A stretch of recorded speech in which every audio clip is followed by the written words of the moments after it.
Welcome to the Chop It Up Podcast, the show that's unfiltered and unapologetic. Each episode will bring you closer to finding your purpose. And for our loyal listeners, a special surprise awaits you at the end. Be sure to listen all the way through. Now, here's your host, Carmisha Superville. Hey guys, what's up? Welcome back to the Chop It Up Podcast. Super excited to have you guys back. I know we took a little hiatus. Y'all know a girl needed a rest. I needed rest, yes. But we are back with so much great content and a really great episode. This particular episode is going to be dynamic. We are really going to have an insightful conversation with someone I truly admire. I always say this, but this is my girl. This is my road dog. We actually met recently and she's so bomb. So I'm so happy to, share her with you all and definitely provide her with a platform. And guys, listen, we are going deep. We are going to have real conversations. So if you have any kids around, this may be a good time to have them shuffle into the bedroom. Okay. As I said, welcome back to the Chop It Up Podcast. Today, we are speaking with none other than Corinthia Benison. She's a founder.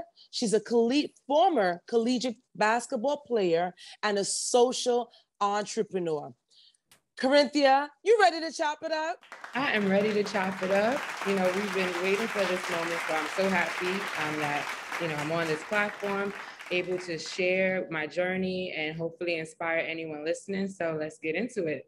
Let's get into it. But before we get into it, all right, let's talk a little bit about your background. I kind of wanted you to introduce yourself to the audience. Yes, world. So my name's, again, great introduction. Thank you. I'm from Harlem, the Harlem community. I was born and raised. My mom raised three of my siblings on her own, had an absentee parent. My father, was in and out of prison, dealing with that dysfunction early on in life was, had its challenges. But I fell in love with basketball at the young age of 10 and was a part of so many programs growing up through my early childhood development from my grade school to preteen years. I participated in Millbank, PAL, my first summer youth job, the Harbor for Boys and Girls, where I was able to have after school programs and have summer camps. So, my childhood was very enriching that way, where it definitely took the load off my mom as a parent and gave us, safe spaces to grow and have good peer relationships.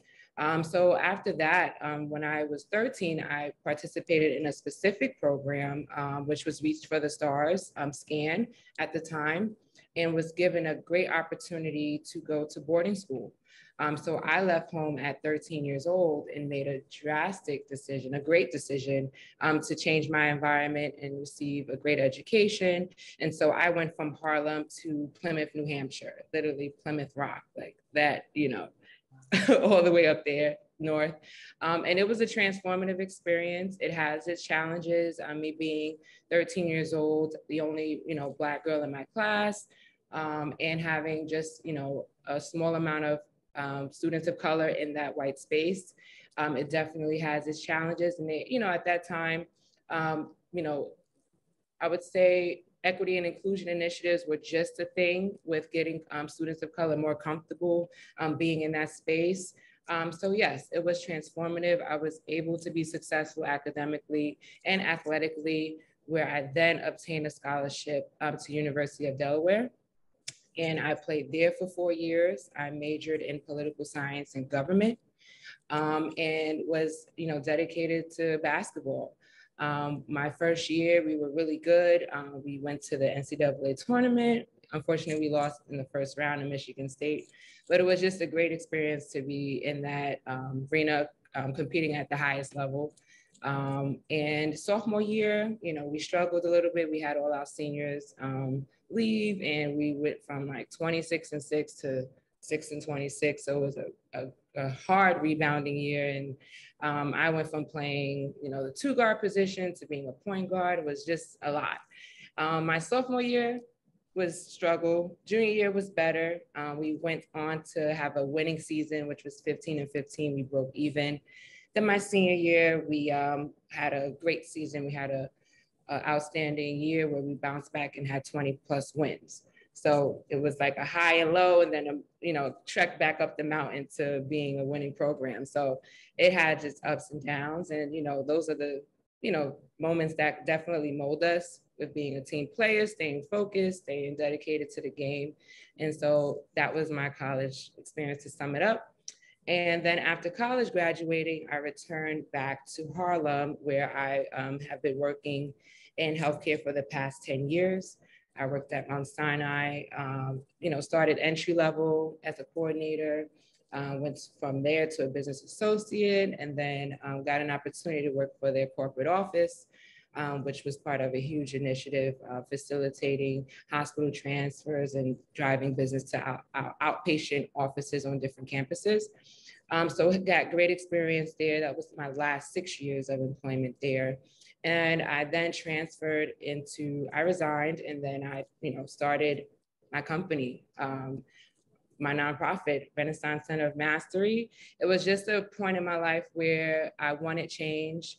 I, early on wanted to pursue law, deferred from that, and felt like, I definitely wanted to help people and implement change in the community where I'm from. And it was kind of just like starting with the idea of why is there not, mental health access to young people in the community? Why is it a desert for that resource? And then the idea kind of evolved from there. And then again, tying in my early childhood experiences, it's so important, that we address a lot of the trauma and dysfunction that, we're facing in our households, even outside of the household, internally, externally, and give young people a safe space to cope with a lot of the issues that they're going through, especially post-COVID. I mean, COVID amplified everything for everybody.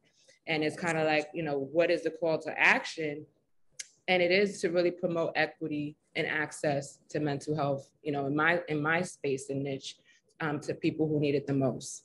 So I've been on this journey for the past year and a half, and COVID has given me the time to just plan, slow down, implement things, see how things are evolving. And now it's, a push to, raise funds, get our services out there.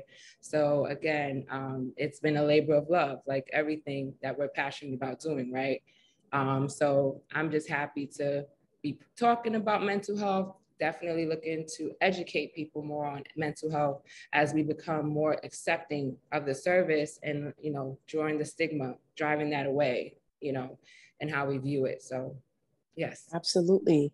Yeah. I love that. And as you're walking us through your career journey, I'm wondering, one, why did you have intention, or would you have loved to explore professional basketball at any time in your career? That's one question I have. And also too, as a young person coming from the inner city and kind of being thrown into an entire new environment, how was that? Like I know you spoke about being in spaces that it's not of your own, but you were still able to thrive. So can you speak a little bit about that? Because sometimes, when you're coming from the inner city, there's a saying that you can't take the hood out of, of someone, but how were you able to still thrive and elevate in your career, one, and of course, two, did you want to pursue professional basketball further? Yeah. So as a young athlete, falling in love with basketball, definitely through my preteen years, it was like, I'm going to push to, play at a high level. And if that opportunity opened up itself, I definitely would have pursued it. And then at the time, the WNBA was fairly new. So it's definitely a huge motivating factor, being an athlete. I mean, I had the Cynthia Coopers, I'm watching like Tina Thompson and Lisa Leslie early on, and that's going to be me someday. So that was definitely, at that time, my drive was to play professionally, and that was my goal. So, I was in Marcus Garvey, I was in the park, practicing in the hallways, my dribbling skills, playing in every tournament was that was it for me. And that again gave me focus. It kept me busy. It kept me focused and not giving into distractions in my environment. But would I say, going into that space, which, beyond challenging, it really was, now that I really reflect more about it. I didn't have a mentor. So there wasn't someone who was before me who, either was an alumni that, had a connection to the school to help us kind of like go through this process and encourage us and provide us with resources and relate, So I definitely had my times where I was homesick. I had times where I wanted to come home because I missed my friends, I missed my family. I was literally felt like a visitor. I was going home just winter breaks and in the springtime, and like even just the fall break was only 3 days, a long weekend. And then in the summer times, I'm trying to get on the AAU teams and, travel here and there. So I'm really like on the go. So it was kind of like, there was loneliness, right? Like, there's no one really here on this journey with me. I'm kind of like figuring it out, and I'm so young, but I was determined essentially to reach, my goals. And I had struggles with that, I would say just my confidence, especially my junior year. I wasn't heavily recruited. And so being in New Hampshire was kind of a challenge with exposure to an extent. And my AAU summers didn't go as planned all the time. I didn't get the minutes I thought I deserved and what I, was hoping for. So I didn't get recruited until really late. It was a tournament in Atlanta my senior year, and Delaware was, very interested. I played an amazing tournament, and that was really the differentiator in my college pursuits. So I went on a visit there, and, I just said, let me kind of take this opportunity. It felt right just meeting the team and the coaching staff. They drove all the way up to New York to meet my family. And, it felt right. So, all that came together. And it all worked out. All my doubts about where I'm going to end up after holding this, it kind of subsided my senior year, late in my senior year. So yeah, it's hard being in those spaces as a woman of color. But I was really true to myself. I didn't want to, again, we talk about when you're in certain spaces, we have honest conversations about code switching. Do you feel like you have to act white? Do you feel like you have to change who you are, change your appearance to blend in? And I was me, I had my braids, I was, and I was comfortable. I was confident in that part of myself, and wanted to really, again, reach my basketball goals. That was still like my D1. That's if I don't do nothing else, that was it for me. So fortunate to have that dream come true and play at the University of Delaware. That's amazing, and congrats to you. And just being able to sustain and, not staying stuck. Because I know you said that it didn't go as planned, but when you were picked up, you kept that momentum. So congrats on that. So Corinthia, I wanted us to talk about or segue into some of the conversations that's being had about women's bodies. I know we had extensive conversations offline, and you're in a position now where you're guiding young people, right? As you're building your organization, and all of these social issues is a part of our structure currently. So in the climate that we are living in. So let's get real about the conversation. And before we even get there, I wanted from your perspective with the whole Brittany Griner situation, like what is your perspective on that? Because I know, knowing now that you are a female in the female professional sports, what is your take on that whole situation? Yeah. So, if people aren't aware, a lot of WNBA players, they play off season across seas. A lot of them play in China, Turkey. Again, Brittany Griner played in the Russian league. It's definitely unfortunate, that situation that she's facing with the drugs, their no tolerance policy.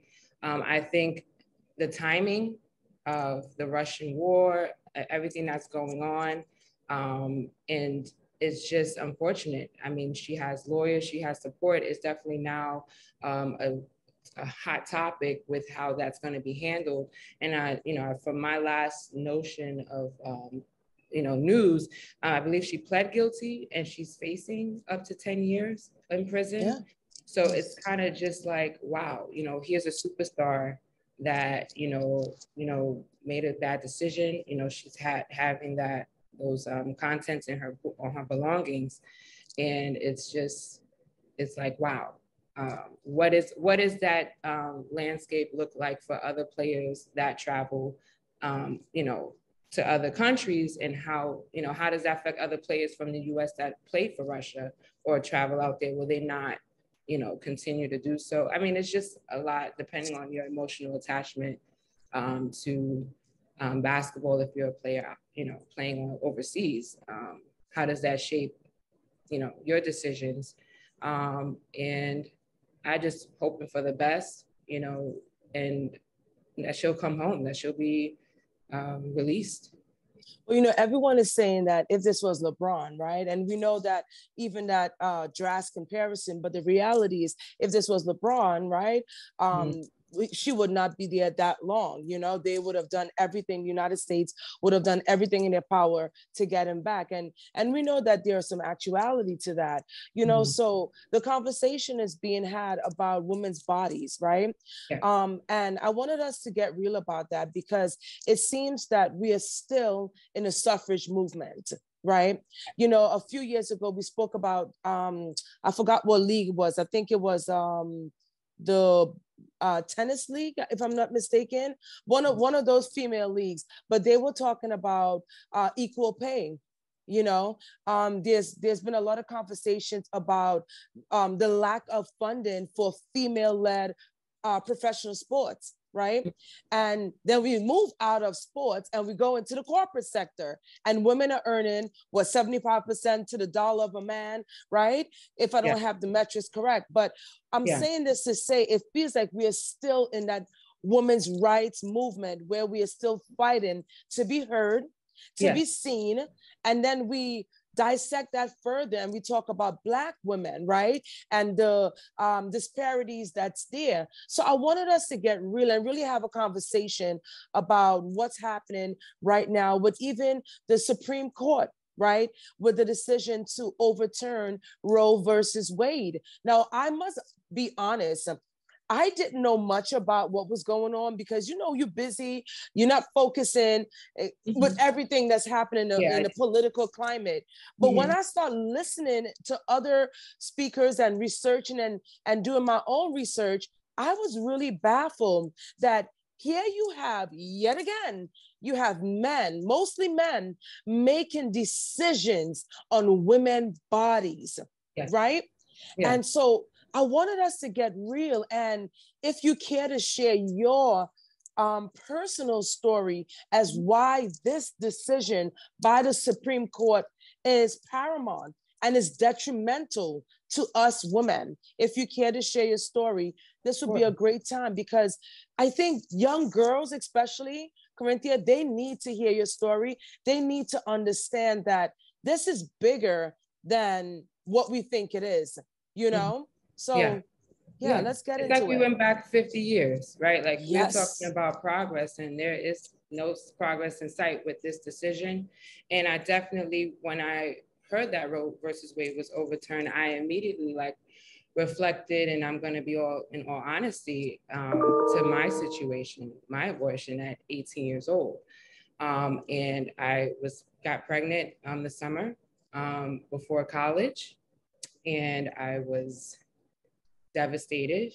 At the time, being an athlete and the way my body was, I had irregular menstruals, so I was just kind of not aware.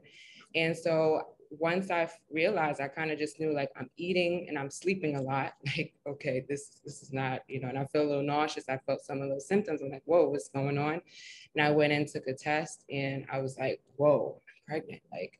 There's no way that I can have this child. And move forward in my career as an athlete. Like, you know, college is like, this is it, you know? And so this wasn't the right time. It wasn't someone I was in a relationship with. And then I'm 18, I'm just too young. I'm not ready for this.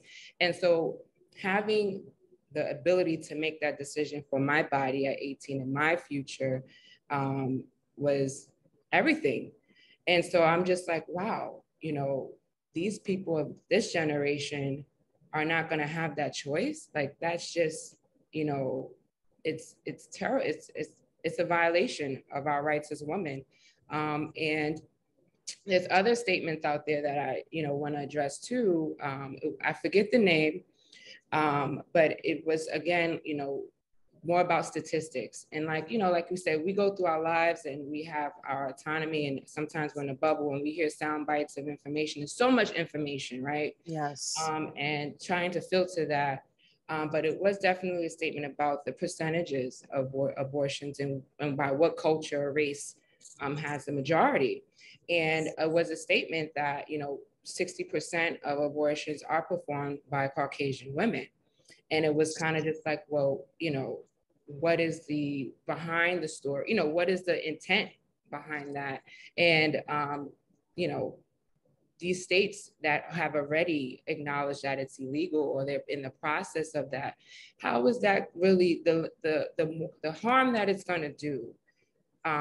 It's just, I can't even wrap my brain around it for women in other states that have to, you know, again, the unsafeness of the past of how women went to get abortions because it was illegal. We're back. We literally went back, and we're in the we went back 50 years. And so it's just like, you know, are we really aware of the harm that we're doing to women and the future of this country, of having unwanted pregnancies, the mental health component with the women having a child or having to carry a child that she's not ready to have? There's a lot of rippling effects that are definitely detrimental to the person, the woman involved and her loved ones, and the life that, you know, is in the balance with not being able to have that decision. You know, you're absolutely terrible. right. And even for you, and I am so empathetic of what you went through, you know, at 18 years old, and, you know, you being so strong to make that decision. Of course, you know, I know you would have consulted with your parents, so I empathize with you for that. You know, even so what I wanted to say was this, right? This is such a tough conversation and ideology to really share, because I am a Christian, right? And a part of what we believe is certainly abstaining from sex. Now, do we always practice what we are raised to believe, or whatever the case may be? Not all the time. I know in my growing up that I've always been very safe. I've always been paranoid, literally, with getting pregnant, right? Yeah. And thank God with me, I've had some great, you know, partners that just understand and really respect, you know, my boundaries. So that's that. But here's the thing. My thinking process is that this is detrimental because it's not, I understand curbing, right? I do understand trying to curb or control, you know, how many abortions some people may have, because, you know, researching this, I have seen and heard where you might have one woman that's having multiple abortions because some people really think that that is contraceptive, you know. Yeah, right. That is not what you know, I get the abuse of the choice, right? And right. As a spirit, and me being a Christian as well. And, you know, I even reflect in that moment, I felt a lot of sorrow. Even, you know, when I spoke it to my mom, I felt like I disappointed her, you know, and again, not being responsible in that space. And then even after that, you know, forgiving myself for, you know, that situation, and then being responsible after that. So what I did was I got on birth control, and I just said, I'm not, you know, I'm going to be responsible. I'm not going to have this situation. And again, using protection is another thing that, you know, again, is hit or miss. Sometimes you think because you're on birth control, then you don't use protection and you could still get pregnant. You know, it's a lot, again, with our anatomies and learning our bodies. And, you know, even later on in my long-term relationship, you know, preventing getting pregnant, you know, I downloaded my apps. I downloaded my ovulation apps. I tracked my cycle and said, you know, listen, I know when I'm ovulating, let's not go there. Let's just wait, you know, and we'll get back on, you know, we could have some fun in a couple of days. But, you know, it's having that conversation and being comfortable with your partner and really planning and being responsible, essentially. So yeah, it's each case to its own, but I definitely agree that it is of a alert when you hear those kind of cases where it's being used as a form of contraception. Right, absolutely. And I feel like, yes, there should be some government involvement in terms of that, but it should not be where there are mandates and there is an ultimatum.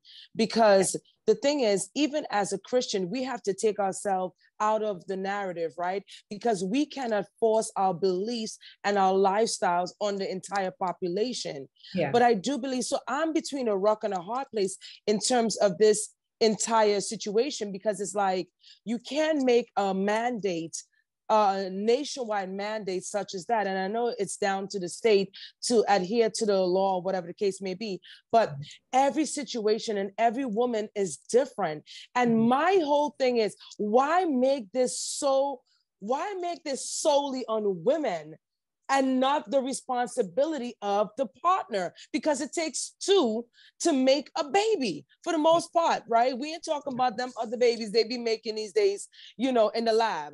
I'm talking about natural conception. So my thing is like, why are we always being scrutinized for our bodies? Even if you go back to rape back in the days, 10 years ago, 5 years ago, let's say 10 years ago, women used to be scrutinized when they say, for example, you got raped in an alley and you have to go, you know, you have to call and go in for that rape kit. The scrutiny that goes into that, and the uncomfortability, the gut feeling of literally being ripped apart. Like, I have never experienced that, but you don't have to experience something to empathize with someone, right? Yeah. And so that's my whole thing with this whole, you know, determination from the Supreme Court justice. It's like, where does it stop? And it's not going to stop anytime soon, because we are such in a heavy political battle, right? It seems like every other day that they're taking away our rights. So I wanted to ask you, because, you know, you're in a position where you are, you know, enlightening young people and bringing light back to your community. So how do you stay informed? How do you keep your community encouraged with everything that's happening, especially in the climate today? How do you stay encouraged? Yeah, I think a lot of it is giving people a voice, giving people an outlet. A lot of times I would just say, you know, you're going through life. A lot of people internalize things that they're going through. When I reflect on my decision at 18, there was, again, some grief and sorrow that followed that decision. And not even thinking that, you know, you should speak to a therapist. You should talk to somebody about this decision, how it made you feel, and how it's affecting you, even as you move forward. And, you know, it's like a service that needs to be normalized, right? And I think women, especially, you know, if anyone who's listening, you know that when you go through that, you know, you sit with the nurse, they do ask you these questions, they do ask you why you're deciding, and then they kind of ask you again, are you sure, right? And so I think, again, it's a decision that us women and men, you know, I think it's definitely a two-way street. And again, every circumstance is so different, right? We have laws that require spouses to be notified if you're a wife, you know, to notify your husband that you're making this decision. But, you know, for us, you know, who maybe aren't married or are very young, sometimes we make these decisions without even informing the partner or the man involved. And so those are other issues I think that can add to some grief, again, some dysfunction in relationships, that we could, again, be more preemptive and being open to heal and have conversations and be honest about our choices with the people that we love or say we love, or it affects in our household. So I think there's a lot of work to be done in that area. And that's why, the mental health piece for young people, being exposed to that so early, it definitely prevents dysfunction and, a lot of the pains and traumas to not, snowball and we create more dysfunctioning adults, right? You want to definitely prevent a lot of traumas and, bad behaviors, essentially, whether it be substance abuse, other things that young people are facing on the day-to-day. So it is about education. It is about health awareness. It is about loving ourselves. It is about forgiving ourselves for even decisions that we, that we make, and then we have to, solve, essentially. So it's a lot. I mean, it's not easy. Life isn't easy. But again, the decisions we make matter. And I think, again, health education should be definitely a new, not a revived topic within schools and young people with sexuality. And, they're at this curious stage, So, yeah, I definitely think it all ties together into the whole being of a person.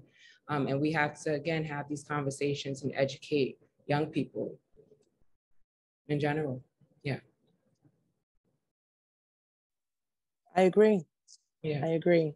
Yeah. So, we are going to be working together because I love what you said about giving young people, providing platforms, listening, right? Listening to different voices, right? Yeah. Also funding for different programs, preventative programs, right? Yeah. And so it's such a beautiful thing to connect with you because we are working on an amazing youth summit this September 2022. And Yeah. when I shared the idea with you, you said, let's do it. It's so needed. Let's do it. Because, as I'm thinking and as I'm listening to you as a young woman, as a young person growing through life, right? And when you even spoke about kind of being taken out of your environment and put in an entirely different environment, but you were still able to thrive. How many of us, if given the opportunity in communities of color, right? In situations that are tense, right? We are living in a world where, we don't have access to certain things as persons of color, right? Of Black and brown communities, right? And so if we are given opportunities and spaces to thrive, how much better we are, how much more educated we are, right? To make choices on our own, right? Yeah. And so I just want to thank you for joining me on this movement that we are organizing. And I kind of wanted to know from your perspective, why did you decide to be a part of this youth summit that's coming up? Well, again, it's brilliant. It's needed. It's overdue. And it aligns with our mission and values, everything that we're looking to implement in the community. And this is just not a one-time thing. This is things that we need to do on a more consistent basis.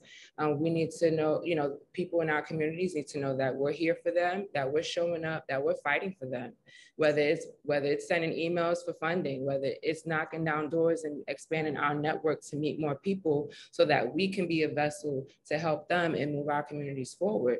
That is what it's about. I mean, if we don't do it, no one else gonna do it. That's the reality. So, when we've met and how we kicked it off, it was just organic, right? We shared our stories, we shared our struggles as how, we're in business and wanting to thrive and move forward.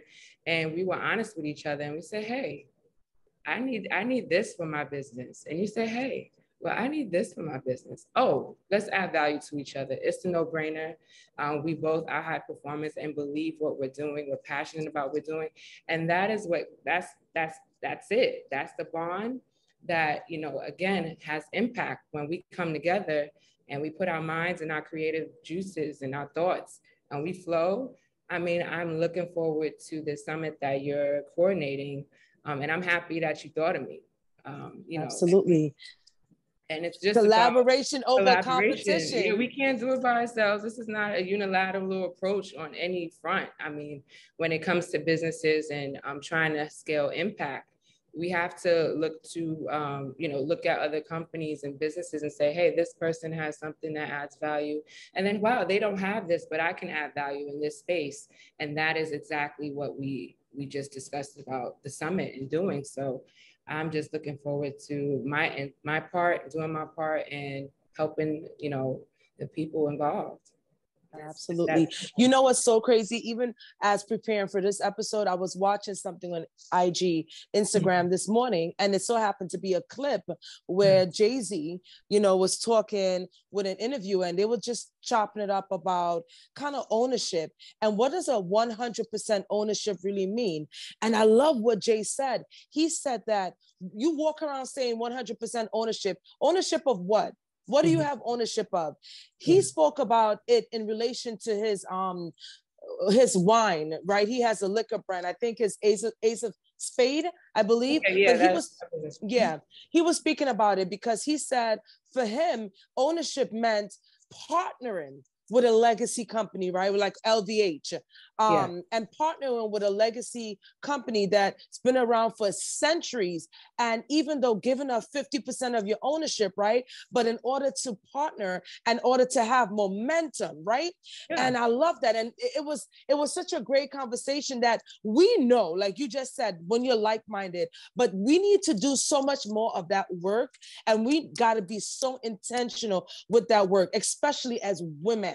Yes. Especially as women. And of course, we do need our men allies, right? Because there are some great men, because I would not be who I am and you would not be who you are if you didn't have a male advocate for you in spaces, in places that you're not in.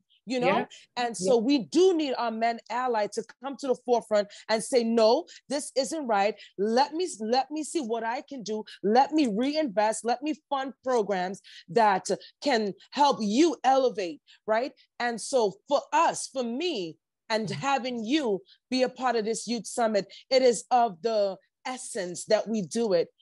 Yes. Young people need to hear women like you and I. Young people need to understand that there are missions, that there are people that are fighting for your rights and fighting for your stance. So I thank you for being a part of this. And as we wrap up this amazing, real conversation, what are some tips that you can provide, or maybe from your organization perspective, what are some things that you guys are working on, activities, initiatives that you're working on that you'd like to inform us of? Well, yes. I mean, it all starts with a conversation. I've met a wonderful woman, Equasia, who runs a small nonprofit in Brooklyn, and she caters to women that are formerly incarcerated and provide services. And again, a beautiful soul, and is allowing me to present to her organization, to her girls that she's servicing, and having just a conversation about mental health, presenting what my organization mission is and values. And again, collaboration, right? And so on the other side, like you were saying, partnering, having conversations with other organizations in the community, and seeing strategically how we can work together. And I recently had a conversation with Osborne, New York, and fostering a relationship with them. And they're, again, a huge nonprofit that services formerly incarcerated families and individuals and offers great career development programs. I mean, they've been doing it for over 40 years. And so, when you talk about elevating your mission and elevating your impact, collaboration is key, partnerships are key. Again, on the business side, it definitely has to make sense, but you have to put yourself out there to know what your possibilities are. And so that's what I've been doing. Again, our connection has been great, and looking forward to just presenting and doing more community outreach to touch the young people and hear their voices, hear their feedback, hear how they feel about the programs we want to offer, hear their thoughts upon mental health, see how embedded the stigma is, and I want to have that conversation and get their feedback because we need to hear from them. They are our future and they're the investment. Absolutely. You know, Corinthia, you're one of my favorite people to talk to. I don't want to have you leave without, no, seriously, I love talking to you. And you know what's so funny? I said that you're a motivational speaker, and you was like, nah, I'm not a motivational speaker. Don't give me that title. But no, let me tell you. No, let me tell you, there are certain people you have in your life that just speaks value, right? That speaks word of encouragement. And let me tell you, I spoke to you last week. You don't even know, I spoke to you in the park. I was with my niece and nephews, and you just inspired me. You just said, you're one of those people that you can call and you just get it. You don't have to water it down. You don't have to you don't have to do none of that. You just get it. And I appreciate that. And we need people like you, especially in today's world. So I want you to give us some tips, maybe like 3 tips, right? As we close out this amazing conversation, give us some tips of how to stay focused. You have done it so well. Through the trajectory of your journey, your career journey and professional journey, how to stay focused, how to stay focused. Give us some tips on that. Okay. So again, life, you go through phases, and a lot of times when you're taking on endeavors and the size of the endeavor and what you're setting out to do, you have to kind of go inward. And so what part of my journey in the last, 16 months was learning what type of leader I want to be. You got to be a listener. You got to be an excellent communicator, and you got to empower people. You can't talk at people. It's not about, oh, I'm a boss, I'm an ED, and throw your title around. That's not going to get people involved. That's not going to get people to buy in and help and go that extra mile for you. And so my whole thing is really, again, getting like-minded people involved, taking your time. It's not going to happen over one conversation. It's not an overnight process. It is real relationship building, and it's about trust. And that's one thing. You're going to go as far as people can trust you. And so that ties back into, again, the work, putting in the work, putting in the hours, putting in the research, putting in the phone calls, putting in the time. And that's one thing I would say for anyone who is setting on in, their purpose and any endeavor. You have to allocate time, do some work within you, and and you're going to grow. Again, it's not about ego. It is about listening. You're going to get criticized. You're going to get told this is better, and having an open ear. I mean, when I started, I had a vision, a kind of one-track mind about how RCM was going to go, and I'm planning, and I know this, and I did this, and then when I'm speaking to professionals, when I'm speaking to people who've actually done the work and ran programs for 10 years, it's like, okay, you don't have all the answers. This is going to have to go out the door. You need to listen to this person, and you got to be open and nimble to accept guidance. And so I think that is, again, a part of being focused, but being open in the same space to get to your goal, because you need all the help you can get, in all honesty. So I just would say, get the right people involved, take the time to build the relationship, so these are the right people that are going to be on this journey with you. And then, you see how things come into fruition. Again, I'm spiritually inclined, and I pray, and I ask God for guidance. I ask God for wisdom. I ask God for patience. I ask God for a lot of things, because I know me, right? But yeah, knowing yourself and trusting yourself and knowing that it's going to happen. But like I said, it's about milestones. I feel like this summit is going to be an amazing milestone and breakthrough for our community. So I commend you for just putting it together and pushing it. And we're going to, again, this is me and Carmita. You're going to see a lot more of us, because we're down to collaborate. You've done amazing events. And every time I see you're posting on you always on my feed. Like I said, you give it to us. And I'm just like, wow, I can't wait for you to do my fundraiser. I can't wait for you to do this community event. So I'm just looking forward to our long-term business and friendship. And that's what it's about, empowering each other and, doing good work. So absolutely. Likewise. Girl, I appreciate you so much. Thank you so much for chopping it up with me, with us. And having me. It's been, real, like it always is. So I'm just looking forward to our next conversation about this summit. So we got some work to do. We got some work to do. Man, thank you. Yes. All right, you guys. So thank you so much for listening to the Chop It Up podcast. You already know the vibes. Please like, subscribe, and share. Guys, in order to grow this amazing platform, you have to share with your people. You got to let people know what they are missing. So like and share. And of course, we have an amazing summer giveaway. We want to thank Blink Fitness. They are offering 2 lucky listeners. Listen to me. 2 lucky listeners with the opportunity of a full year membership at any of their gyms, which is over 200 plus locations. Blink Fitness is offering you, okay, a full year membership. So you're going to get your mind right and you're going to get your body right. And somebody told me it's summer. So you already know. Make sure you like, share, subscribe. And if you're interested in that giveaway, send us a voice note on email on any of our social platforms, and we'll provide you more information on that.